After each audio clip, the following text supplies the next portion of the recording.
Jadi intinya ciri-ciri yang paling utama mah satu, murung, keduanya misal dia cenderung kayak memisahkan diri, yang ketiganya jadi badut ya. Saya bilangnya badut berarti jadi pusat perhatian, yang itu teh orang-orang yang suka ngebully itu kayak sasaran empuk gitu.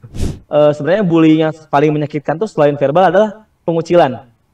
Dan ini yang seringkali diingat oleh korban bully yang dulu nggak punya teman kayak saya dulu. Ini gimana caranya?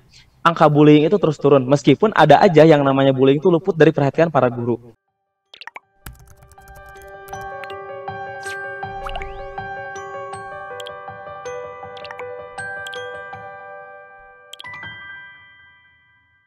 Halo Tribuners, selamat datang di EdTalk, sebuah inisiatif Tribun News dan juga Sekolah EdTech untuk mewadahi para pendidik, penggiat pendidikan, dan juga orang tua untuk berdiskusi lebih dalam mengenai pendidikan di Indonesia. Dan saya Almadiva, senang sekali dapat kembali berjumpa dengan Tribuners yang ada di seluruh Indonesia. Tribuners, bagi Tribuners yang belum menyaksikan episode-episode podcast sebelumnya, yaitu podcast EdTalks, bisa langsung saja kunjungi channel YouTube kami, yaitu Tribun News. Dan kami pun juga memiliki artikel pendidikan yang dapat diakses di tribunnews.com.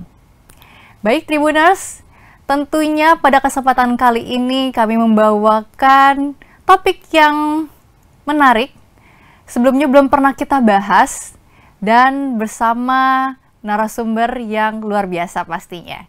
Di mana pada kesempatan kali ini kita akan membahas kasus bullying di lingkungan sekolah. Nah, menarik sekali ya, karena sebelumnya belum pernah kita bahas nih kasus bullying. Nah, di mana topik ini bisa dikatakan penting sekali karena bullying bukan hanya mempengaruhi kondisi psikologis siswa, tetapi juga berdampak pada prestasi akademik hingga masa depan siswa. Dan beruntung sekali pada kesempatan kali ini kita bersama guru BK. Beliau adalah guru BK SMP Darul Hikam dan juga sekaligus menjadi konten kreator yang bisa dikatakan aktif sekali berbagi mengenai dunia pendidikan khususnya di bidang BK dan bullying. Langsung saja kita sapa, yaitu Bapak Fikri Suhardi. Selamat datang Pak Fikri. Halo, selamat datang. Selamat, terima kasih. Terima kasih Pak Fikri atas kesempatannya ya, sudah mau berdiskusi dengan kami. Bagaimana Pak kabarnya hari ini? Alhamdulillah luar biasa, Allahu Akbar. Semangat ya. Sehat-sehat semuanya Tribuners. Alhamdulillah, semangat sekali Bapak ya. Emang kalau guru BK beda ya Pak ya. Bapak berarti sekarang di Bandung ya Pak ya? Betul, saya di Bandung sekarang. Wah, seru sekali nih. Kita walaupun berjarak ya, saya di Jakarta, Bapak di Bandung, tapi senang sekali nih kita bisa diskusi, tentunya berbagi dengan guru dan Tribuners seluruh Indonesia mengenai topik kali ini, yaitu bullying ya Pak. Tapi Pak, sebelum kita masuk ke dalam nih Pak, sebelumnya kan saya sudah mempelajari nih Pak akun sosial media Bapak nih, seru banget ya, ternyata banyak sekali video aktivitas bersama siswa Bapak maupun video-video mengenai edukasi terkait BK khususnya ya Pak ya. Nah, dengan begitu saya mau menampilkan dulu nih Pak video keseruan Bapak di kelas yang setelah ini kita saksikan bersama ya Pak ke Tribuners. Kalau gitu silakan. Kita tampilkan dulu ya Pak. Line Games merupakan permainan untuk bimbingan klasikal. Kita hanya perlu menyiapkan lakban dan list pernyataannya. Kita bagi dua kelompok besar di kelas, saling berhadapan. Setelah itu kita sampaikan pernyataannya. Bagi siswa yang merasakan pernyataan itu bisa maju. Lalu kita tanyakan lebih dalam lagi. Dan rasakan pengalamannya. Semakin empati, semakin damai kelas, semakin seru. Wah, seru banget nih Pak nih. Saya lihat nih pakai lakban terus dibagi kelompok nih. Boleh sedikit ceritakan nggak ya Pak? Ini bagaimana nih konsep aktivitas kali ini? Ya, jadi ini bicaranya tentang awal mulanya saya pernah ada di kelas yang dimana di situ lumayan cukup heterogen siswa-siswanya dan banyak juga yang berkonflik sama temannya. Nah, di situ saya akhirnya berinisiasi untuk kemudian membuat sebuah media BK sederhana dengan lakban saja dan sebuah kertas pertanyaan aja gitu ya. Itu saya coba range dengan konsep line games. Kalau misalnya Tribuners pernah nonton film judulnya Freedom Writers, di situ Erin Grunwald ada satu momen di mana juga sama semacam ada lakban buat line games. Terus di situ memang sama ngasih pernyataan ke para siswanya yang merasa pernyataan itu dirasakan atau dialami, maju ke depan, yang enggak mundur kayak gitu. Jadi nanti itu saling berhadapan dibagi dua kelompok besar sehingga nanti di situ jadi tahu setiap siswa itu punya cerita masing-masing. Dan di sini posisinya saya arrange pertanyaannya itu kan kalau yang di film Freedom Writers itu cukup lumayan ekstrim pertanyaannya ya, karena di sana kaitannya sama geng. Kalau misalnya yang di Indonesia saya arrange dengan pertanyaan sederhana mulai dari makan kesukaan kamu apa, kemudian film favorit apa, terus sampai ke ranah yang lebih spesifik lagi, pertemanan, sampai di akhir tuh yang paling agak-agak sensitif tentang orang tua ya, misalnya perceraian atau KDRT atau bahkan ada yang sudah meninggal. Itu menjadi titik tekan saya di game tersebut. Jadi Line Games ini tujuan utamanya untuk meningkatkan empati, dan ini jadi akar masalah topik kita hari ini tentang bully kayak gitu sih Kak.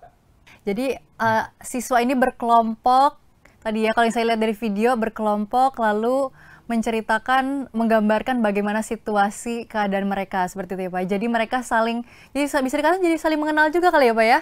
Betul, bahkan ada yang waktu itu dia maju, kan saya tanya silahkan maju ke depan bagi siswa yang merasa pernah kehilangan teman. Itu maju lah 2 orang, gitu ya. Ada yang sudah meninggal, ada yang memang udah lama nggak kontakan karena sudah jauh. Terus pas mundur lagi, pas yang paling mengagetkan sih ketika ini yang pernah dibully. Nah saat itu ada satu anak dia maju dan orang-orang nggak ngeduga dia pernah jadi korban bully. Dan korban bulinya emang cukup parah, fisik, verbal juga. Dan itu saat di kelas itu terjadi, kan anaknya nangis, terus yang lainnya pada meluk gitu, kayak ngasih support lah. Jadi semakin paham satu sama lain, nggak ada praduga lagi. Jadi memang ternyata secara fisik tidak terlihat ya Pak dampak dari bully tersebut. Tapi saya jadi penasaran sih Pak, apa sih Pak alasan Bapak nih, kan kadang kita tuh pilihan guru kan banyak ya Pak, guru bidang studi gitu ya. Kemudian ada yang mungkin guru SD gitu ya. Kalau dari Bapak sendiri apa sih Pak alasannya nih Pak? Apa yang mendorong Bapak nih aktif membahas isu pendidikan? Baik itu di sosial media ya, dan juga terutama nih Bapak menjadi guru BK nih Pak.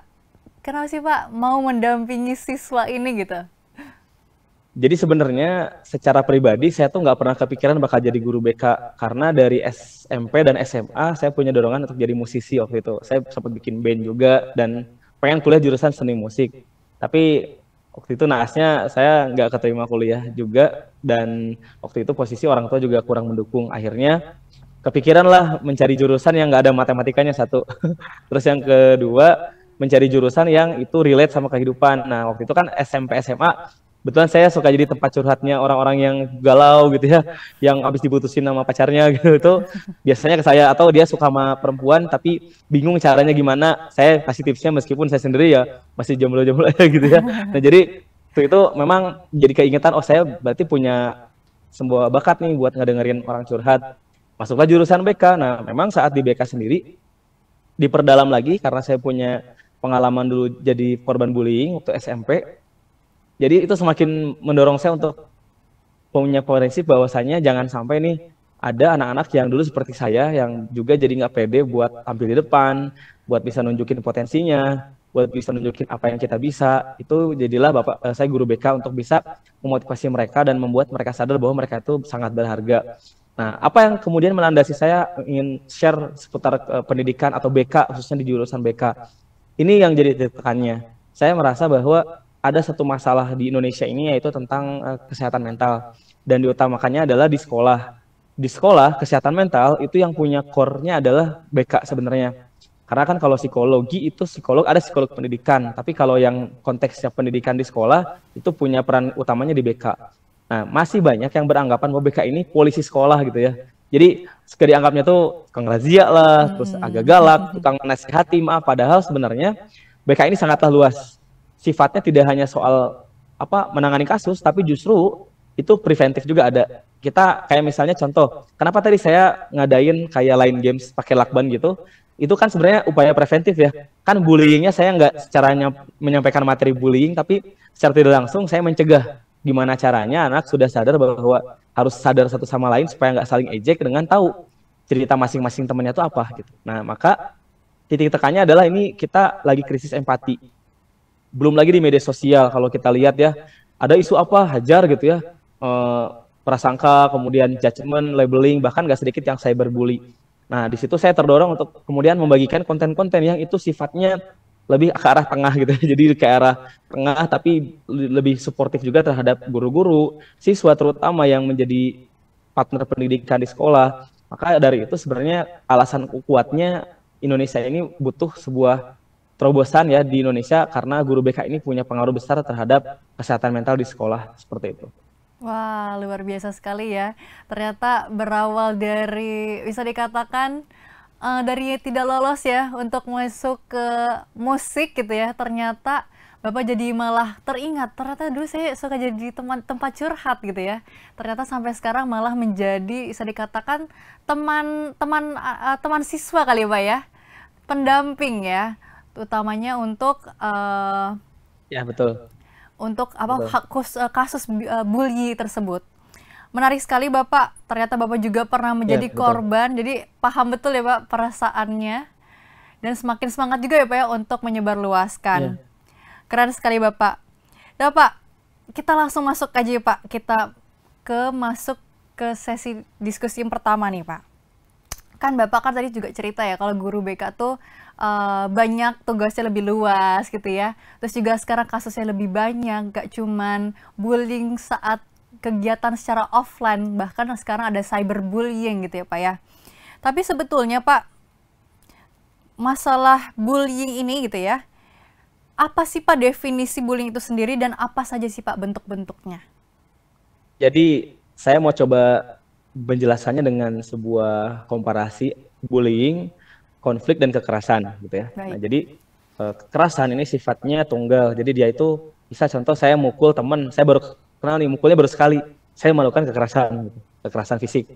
Nah, kemudian kalau konflik adalah misal contoh saya mukul teman saya, lalu teman saya balas. Nah, itu kalau misalnya berlanjut emosional jadi baku hantam itu konflik. Dua-duanya punya kekuatan yang sama. Nah, kalau bullying ini hampir mirip ke kekerasan, tapi juga kalau ke konflik beda di kekuatan. Bullying itu saya singkat jadi tiga hal yang harus kita pahami. Yang pertama adalah bullying itu pasti tujuannya adalah untuk menyakiti.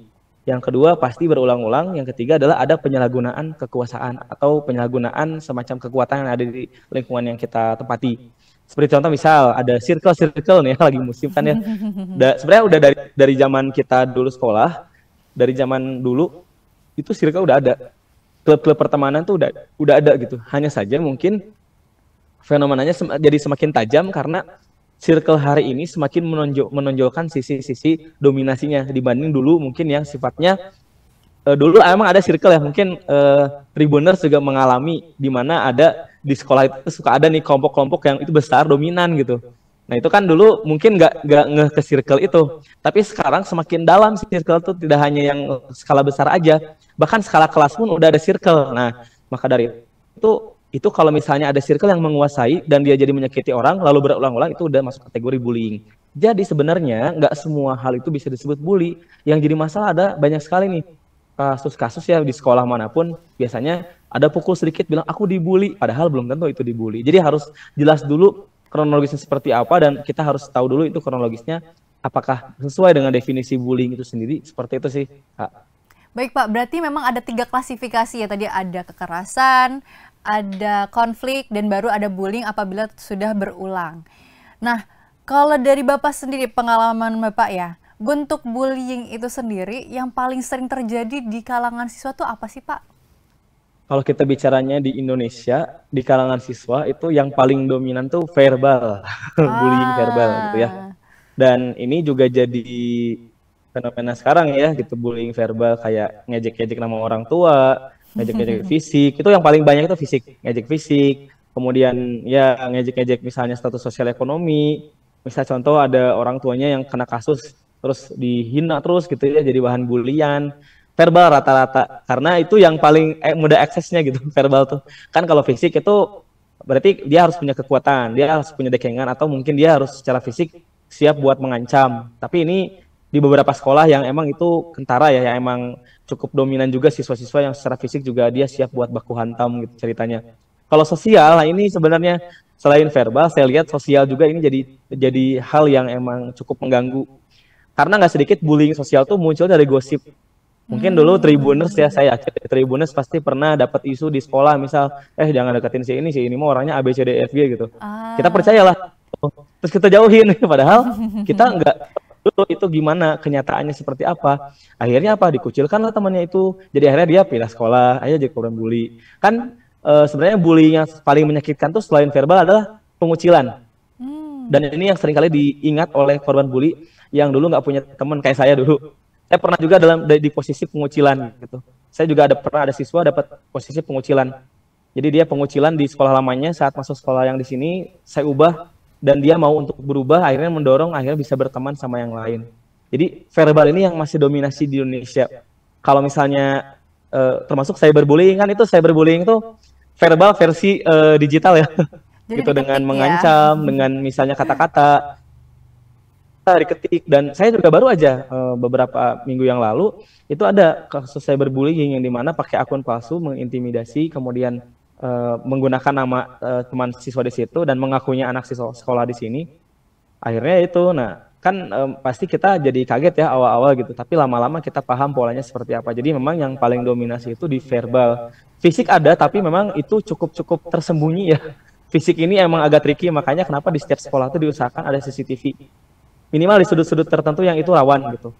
Pun misalnya nggak ada CCTV, minimal kalau ada anak yang mau lapor, difasilitasi aja sama beberapa komponen kayak misalnya lembar laporan dan lain sebagainya, gitu sih. Baik Pak, jadi ternyata memang verbal yang paling sering terjadi ya, karena memang bisa dikatakan paling mudah aksesnya. Sekarang udah ada cyberbullying yang sampai bikin akun baru ya, agak niat ya. Betul sekali itu. Tapi begitulah, memang bullying ada banyak beragam ya, tapi memang tujuannya adalah menyakiti ya Pak ya. Baik Pak, tapi sebetulnya kasus bullying itu apa sih yang biasanya paling besar mendorong siswa tuh untuk melakukan bullying sendiri kepada temannya itu apa sih Pak? Ya, tadi di samping bullying verbal, fisik, sosial, dan cyber, sebenarnya yang mendorong itu banyak faktor dari keluarga, kemudian ada faktor pengalaman dulunya dia dibully atau enggak gitu. Sama yang terakhir itu faktor emang lingkungan atau sistem di sekolah itu sendiri. Yang pertama dari keluarga, pola asuh. Nah, nggak sedikit yang anak yang kurang perhatian, kemudian cenderung cukup agresif di rumah tuh, ada KDRT-nya, kemudian ada semacam kekerasan lainnya, itu nggak sedikit itu jadi pelaku bully gitu. Jadi emang orang yang melakukan bullying. Itu yang memicu orang mau ngebully tuh karena di rumahnya nggak dapat perhatian, kemudian dia juga sering dikasih kekerasan, akhirnya dia lampiaskan ke yang lemah gitu, mencari yang lemah sasarannya. Selain itu juga, bagi misalnya ada anak yang di rumahnya cenderung sangat protektif, jarang dikasih kesempatan pemecahan masalah, kemudian jarang dikasih tantangan, bisa jadi itu korban bully juga. Korban bully itu, makanya kenapa saya itu punya statement, jangan terlalu kasihan sama korban bully gitu ya. Kenapa jangan terlalu kasihan? Korban bully itu nggak terlalu butuh dikasihanin. Mereka butuhnya diberdayakan supaya mereka tuh sadar kalau mereka tuh bisa melawan pelaku. Melawan itu konteksnya bukan berarti secara fisik gitu ya, misalnya ejek balik, bukan, tapi melawan ini konteksnya kayak kita bisa beradu argumen atau speak up supaya yang ngebully itu sadar kalau dia salah, kayak gitu sih sebenarnya. Jadi itu juga dari sisi keluarga. Jadi yang satu kalau pelaku ya berarti dia emang kurang perhatian, yang satu lagi terlalu protektif dan nggak ngasih kesempatan nyelesain masalah. Yang kedua nih dari sisi lingkungan atau sisi memang kepribadian siswanya sendiri. Yang berikutnya yang terakhir sistem sekolah, karena nggak sedikit sistem sekolah yang justru ngasih ruang untuk teman-teman tuh bisa ngebully. Jadi sistem sekolah juga ini jadi faktor pendorong bahwa anak ngerasa aman kalau dia ngebully. Ditambah lagi kalau dia punya circle yang kuat, udah itu pasti dominasi banget kayak gitu. Baik Pak, berarti memang perlu diberdayakan agar berani speak up gitu ya. Setidaknya untuk menjaga diri dia sendiri ya Pak ya. Tetapi memang terkadang nih kasusnya sendiri, ada kasusnya anak ini tidak berani cerita Pak. Belum tentu bisa cerita ke temannya, ke orang tuanya maupun guru ataupun ke pihak sekolah. Lalu bagaimana sih Pak cara mengenali ciri-ciri anak yang menjadi korban bullying sendiri? Jadi intinya ciri-ciri yang paling utama mas satu, murung, keduanya misal dia cenderung kayak memisahkan diri, yang ketiganya jadi badut ya. Saya bilangnya badut berarti jadi pusat perhatian, yang itu teh orang-orang yang suka ngebully itu kayak sasaran empuk gitu. Ya diejeknya kan suka ada dulu ya kalau di kelas tuh. Misal ada anak tuh yang jadi badut gitu, yang apa? Dibecandain tuh ketawa.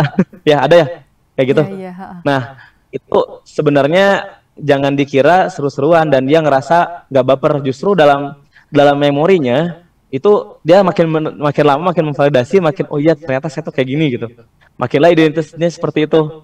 Makanya kalau ada anak yang sering dibercandain seperti itu, kadang juga itu membentuk identitasnya. Nah, ciri-ciri lainnya adalah yang paling kuat itu yang jadi korban ya, dia biasanya self harm, juga ada yang self harm. Sampai menyakiti diri sendiri karena bingung harus kayak gimana. Dia ngerasa nggak punya power buat melawan itu. Terus yang paling ini ya, yang paling kelihatan. Kalau yang nggak kelihatannya yaitu, nah makanya ada satu sisi nih saya mungkin sedikit berbagi. Tribuners di sekolah itu kita harus punya intuisi kayak gitu. Jadi kalau misalnya yang terlihat mah gampang ya gitu. Kita bisa kelihatan, kita tahu alurnya kemana. Tapi yang justru yang nggak kelihatan inilah intuisi kita yang bekerja gitu. Ya kayak contohnya saya berbully, kemudian bullying yang nggak ketahuan gitu, kelihatannya nggak ada pertengkaran atau nggak ada semacam kayak ejek-ejekan, taunya ada. Itu intuisi itu dibangun ketika kita sering-sering berinteraksi sama siswa. Nanti lama-lama apa yang dimaksud intuisi itu, kita punya prediksi bahwa ada kejadian yang nggak enak nih kayaknya gitu. Tapi bukan berarti kita menduga-duga, cuman kayak melihat pola, terus kayak loh kok ini tiba-tiba berkubu, terus tiba-tiba ini ada yang diem, tiba-tiba ini ada yang, nah intuisi itulah yang bekerja, kemudian kita jadi punya keputusan untuk mengambil langkah tindakan yang tepat seperti itu. Jadi kurang lebih ciri-ciri itu yang mendorong kita supaya intuisi kita juga bekerja gitu sih. Baik Pak, berarti memang perlu sekali ya guru untuk lebih lebih aware gitu ya, lebih peka gitu ya dengan anaknya, ada terjadi perubahan atau tidak gitu ya, baik dari psikologisnya atau kegiatan aktivitasnya gitu ya Pak. Tetapi Pak, kalau semisalnya nih guru sudah melihat wah ada yang sedikit perbedaan nih, perubahan, apa sih Pak langkah, apalagi sudah ketahuan ya kalau memang dia adalah korban bullying, apa sih Pak langkah pertama yang perlu dilakukan sebagai guru gitu? Ya, pertama tenang dulu. Kadang kita sebagai guru juga udah dengan berbagai tugas administrasinya atau tugas mengajar atau misalnya tugas lainnya, itu ketika dengar kasus-kasus tuh wah gitu ya, bawaannya kayak langsung kaget atau seperti apa. Yang pertama tenang dulu. Jadi anggap ini bukan sebagai hambatan, tapi justru sebagai chance untuk belajar kita, untuk kita terus menggali eksplorasi masalah-masalah yang ada tuh untuk terus kita selesaikan. Yang pertama tenang. Nah yang kedua yang pasti kita harus tahu kronologisnya. Jadi jangan sampai ini nggak sedikit nih Kak yang kayak gini.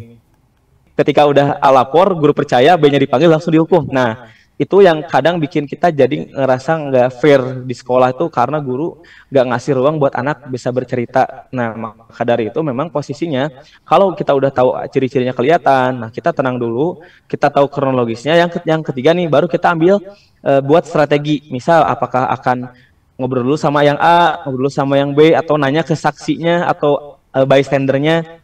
Barulah nanti ngambil keputusan ini treatmentnya mau seperti apa. Apakah dipertemukan, kalau dua-duanya nggak mau dipertemukan satu-satu tapi bikin kesepakatan. Nah lalu ada mediasi kalau ternyata duanya masuk konflik. Jadi yang saya ceritain tadi nggak pure itu bullying sebenarnya. Kalau tadi kan narasi awalnya kata yang A, aku dibully gitu, dibilang badut, padahal setelah kronologisnya tahu ini konflik. Nah maka perkaranya udah perkara konflik, bukan perkara bullying. Nah maka dari itu memang harus terus digali. Nah kalau misalnya udah treatment, udah mediasi, udah nih selesai nih. Misalnya contoh ya, katakanlah udah islah gitu, udah berdamai, udah oke, sip. Kita jangan seneng dulu gitu. Kita jangan kayak seolah berhasil menyelesaikan masalah. Jangan dulu selesai di situ. Justru kita masuk ke tahapan berikutnya, maintenance. Ini yang susah. Maintenance itu adalah ketika udah selesai masalahnya, tapi mereka harus berhadapan dengan realitas yang baru, di mana mereka pernah berkonflik. Jadi canggung kan? Nah, nggak nutup kemungkinan itu ada konflik berikutnya, karena mereka punya memori konflik sebelumnya. Nah, jadi sebenarnya ini tahapan maintenance yang paling sulit bagi saya, karena emang itu harus terus dijaga ekosistem di sekolahnya. Maka tahap terakhir adalah udah tahap habituasi gitu, habit, udah terbiasa kalau ada konflik pun mereka punya polanya dan bisa nyelesain. Itu udah, karena kan sekolah ini bukan semata-mata nyelesain kasus, tapi cara belajar mereka nyelesain masalah kayak gitu. Kedepannya kan pasti menghadapi masalah gitu. Begitu Kak. Baik, jadi memang perlu tenang dulu, coba didekati dulu, diusut dulu ya. Kira-kira nih kejadian aslinya gimana, jangan sampai langsung main hakim, ternyata ada yang malah jadi sakit hati juga ke gurunya ya Pak ya. Baik. Jadi memang perlu hati-hati juga agar tadi bisa kata Bapak bilang untuk setelah adanya konflik bisa kembali lagi seperti awal gitu ya, tidak ada konflik yang keberlanjutan. Nah Pak, tadi kan Bapak di awal juga bilang bahwa kalau ada korban bullying kita jangan terlalu kasihan, tapi kita perlu membangun gitu ya. Lalu sebetulnya cara yang baik gitu ya untuk menangani ada siswa yang menjadi korban bullying itu seperti apa sih Pak? Oke, saya bilang siswa kita itu punya 3 kekuatan, guys. Kekuatannya. Pertama kekuatan iman gitu ya, kedua kekuatan akal pikiran, ketiga kekuatan emosional atau hati, yang keempat adalah kekuatan fisik. Jadi kita harus sadari dulu kalau mereka punya kekuatan. Jadi nggak serta-merta kita motivasi, kita nasihati, udah kamu yang kuat, kita harus semangat, buktikan kalau kamu berani, nggak gitu. Jadi bagi guru BK saat ini motivasi saja tidak cukup gitu ya. Motivasi aja nggak cukup sebenarnya, tapi butuh pengejawantahan atau yang tadinya abstrak tuh jadi jelas. Kayak tadi kan tadi bahasanya mungkin harus diberdayakan, itu kan bahasa generalnya, tapi kalau misalnya bahasa utamanya 4 kekuatan untuk mendorong korban bullying. Yang pertama tadi kekuatan iman. Nah ini saya kenapa kekuatan iman, karena bagi saya iman ini ya kaitannya sama Allah gitu ya. Nah ini harus dikuatkan kembali. Maka dari itu ketika imannya sudah kuat, maka dia yakin bahwa yang akan menolongnya adalah Allah. Nah, ketika imannya sudah kuat, dia yakin Allah bakal nolong, maka dia harus tahap berikutnya, tahapan kekuatan akal. Nah di sini saya ngajarin ke anak critical thinking. Contoh misal, saya pernah tuh ngajak anak yang diejek gajah sama temennya, kamu kayak gajah Thailand gitu ya. Terus saya kasih selembar kertas, terus saya kasih kayak tabel gitu ya, bagi 2. Nah ini misalnya gajah, ini nama kamu. Saya tanya ke anaknya, gajah itu tinggalnya di mana? Di rawa. Terus warna kulitnya apa? Abu-abu. Kalau kamu warna apa? Warnanya misalnya coklat gitu ya. Gajah itu punya belalai, kamu punya hidung. Gajah itu punya akal atau punya insting? Insting, kamu punya akal. Lalu saya tanya, beda nggak gajah sama kamu? Beda Pak gitu ya. Itu secara fisik dulu ya. Di situ dia sadar bahwa ketika orang ngejek gajah, berarti ini yang ngejek nggak bisa bedain mana gajah mana manusia. Kan gitu sebenarnya, sederhananya.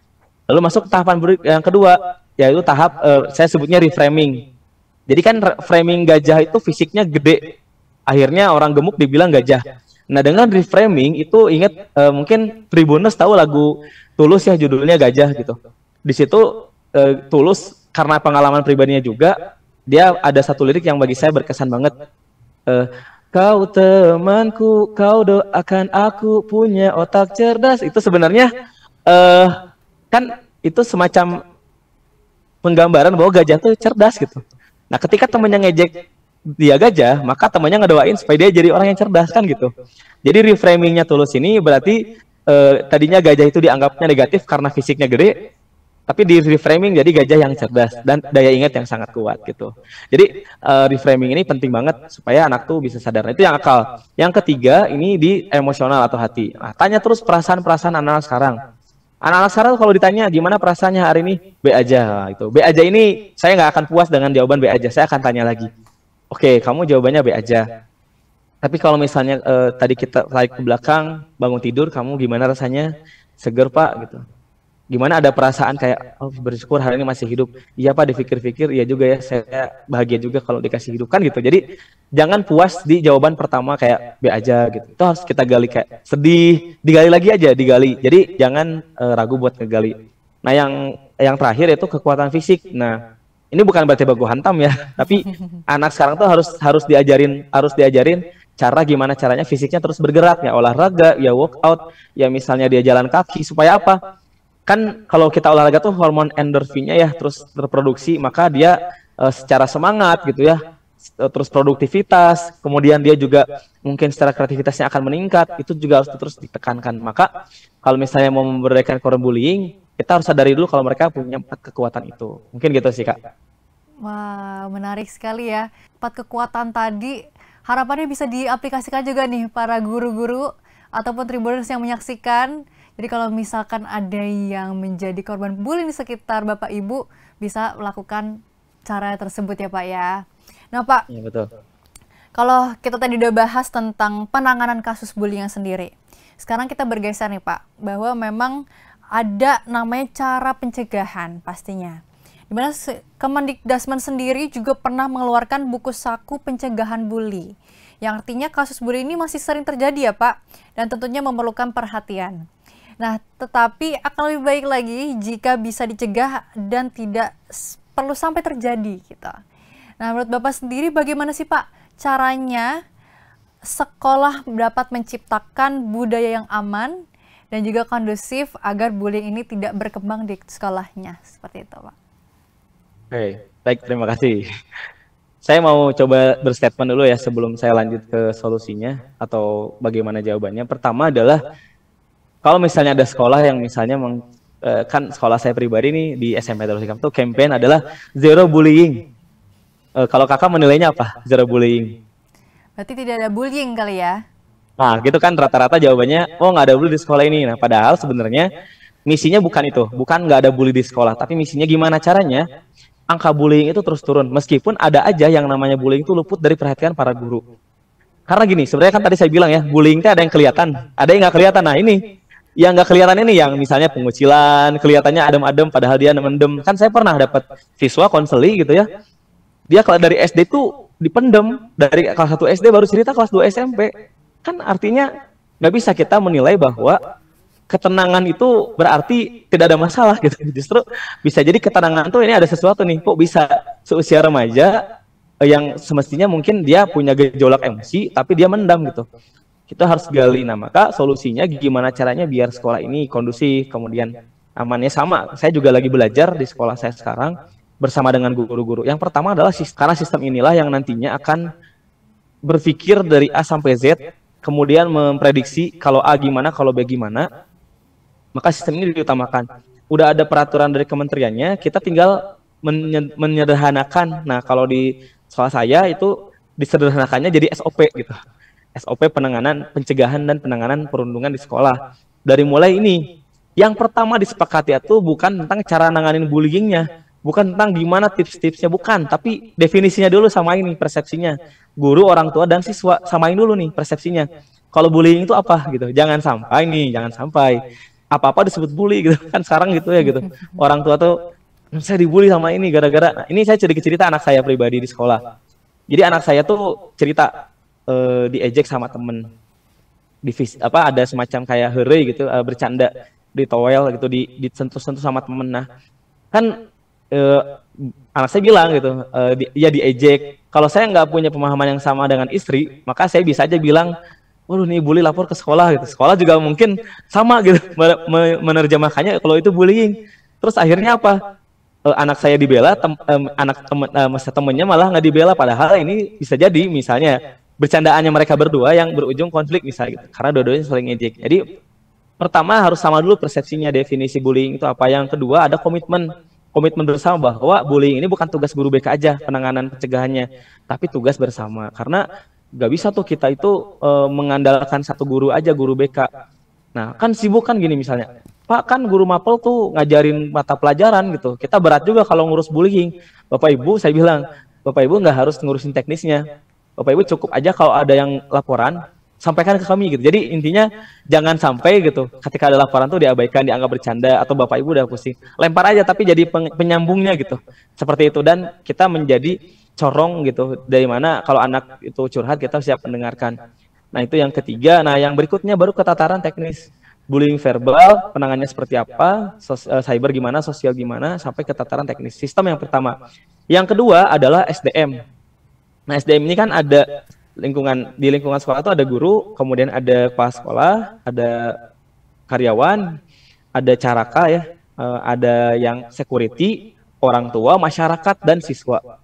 Nah kadang di sekolah itu sering kali kalau ada kasus bullying, mengendalikannya tuh hanya guru BK, wali kelas, siswa, udah aja gitu ya.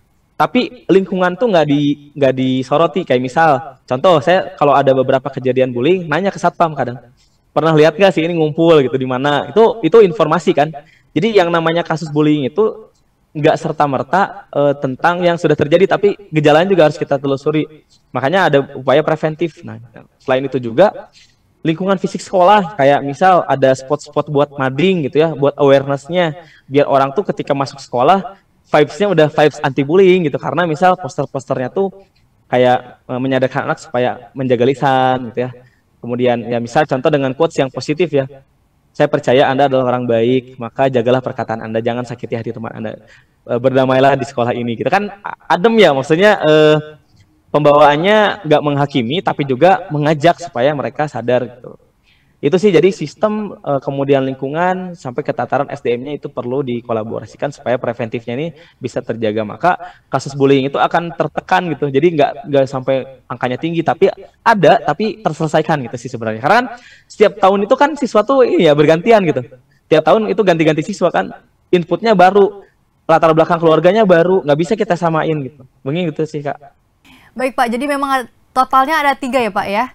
Ada Betul, sistem, ada lingkungan, dan juga SDM. Jadi memang untuk mencegah atau bisa dikatakan membangun kasus bully ini bisa dilakukan bersama gitu ya Pak. Tidak bisa hanya dari guru, tetapi juga dari lingkungan sekitar. Hingga bisa dikatakan menekan tidak ada atau tidak memperburuk adanya bullying ya Pak ya. Namanya juga anak-anak belajar gitu ya, berteman gitu ya. Ada aja ya bercanda-bercanda, tetapi bisa memunculkan konflik, tetapi belum tentu sampai menjadi bullying. Baik Pak, Pak Fikri, seru banget ya obrolan tadi ya. Tapi saya mendapatkan inti nih dari kehebatan seorang guru. Dimana kalau bisa dikatakan guru tuh banyak sekali ya pekerjaannya. Apalagi di era sekarang bukan hanya menyampaikan materi, tapi juga bagaimana menguasai keterampilan mengajar, terus juga harus berempati, berkomunikasi, problem solving gitu ya. Tetapi dari keterampilan itu, guru bisa lebih siap menghadapi situasi yang kompleks. Nah, termasuk kasus bullying yang seperti Bapak ceritakan ya, dan mampu bisa mendampingi siswa agar bisa kembali bangkit dan berdaya. Makanya di sini kami sebagai sekolah merasa ini penting sekali bagi guru untuk terus belajar dan mengembangkan diri, sehingga kami memiliki program Future Educator Bapak. Di mana pelatihan ini dirancang untuk membangun soft skill para pendidik, dan tentunya ini gratis, sehingga guru tidak hanya fokus pada cara mengajar, tetapi juga bisa menjadi pendidik yang inspiratif dan relevan dengan kebutuhan zaman sekarang. Apabila Bapak Ibu guru yang menyaksikan saat ini sehingga tertarik gitu ya dengan pelatihan kami, bisa langsung saja mengunjungi sosial media kami, yaitu di @sekolah.educators. Baik Bapak, terima kasih banyak nih ya. Kita sudah diskusi banyak tadi perihal definisi, terus juga cara menyikapi hingga pencegahan gitu ya. Dan kita nih saat ini sudah di penghujung obrolan kita nih Pak. Sebagai penutup nih Pak, boleh dong Pak berikan pesan gitu ya untuk para guru agar lebih bijak Pak untuk bisa menghadapi bullying jika suatu saat terjadi di kelas ataupun di sekolah para guru ini Pak. Baik, terima kasih Kak atas kesempatannya. Bapak Ibu, pada dasarnya kita ini akan terus belajar ya. Siswa kita belajar, nah maka gurunya pun akan terus belajar. Dengan cara apa kita belajar selain dengan seminar, workshop gitu ya, terus ada berbagai kurikulum yang baru. Saya pikir kasus bullying ini adalah proses pembelajaran kita untuk memahami pola-pola masalah yang ada, kemudian bagaimana kita juga memahami kultur, memahami bagaimana perkembangan tren atau misalnya generasi hari ini. Maka dari saya pribadi dan untuk Bapak Ibu semuanya, kita harus yakin dan optimis ya bahwa sekolah ini bisa aman, nyaman, dan menggembirakan dan jauh dari perundungan kalau kitanya punya keyakinan bahwa bullying ini, kasus masalah ini bukan berarti menghambat atau misalnya jadi benalu, jadi beban gitu, tapi justru ini jadi kesempatan kita untuk terus meningkatkan kualitas, untuk terus memperbaiki sistem, dan untuk terus menjalin komunikasi dengan berbagai pihak.